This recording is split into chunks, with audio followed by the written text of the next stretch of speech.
Ja, hallo zusammen. Heute wieder ein ganz kurzes Video aus meiner Reihe 30 Minuten Malerei. Für die, die das noch nicht kennen, ich selber male das Original in 30 Minuten und schneide es dann so zusammen, dass es halt nur wenige Minuten lang ist. Und diese Videos stammen in der Regel aus den Kursen. Das heißt, das ist im Prinzip so ein kleiner Appetizer für euch, mal zu gucken, ob so ein Kurs vielleicht für euch auch ganz interessant ist. Und die von euch, die halt malerisch schon relativ weit sind, die hätten damit sogar die Gelegenheit, das nachzumalen. Ja, für alle anderen gilt, ihr könnt natürlich weiterhin meine Videos gucken und dabei viel Spaß haben.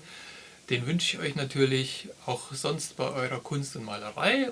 Und jetzt steigen wir ein in das Motiv romantische Segelschiffe. Viel Spaß beim Zuschauen.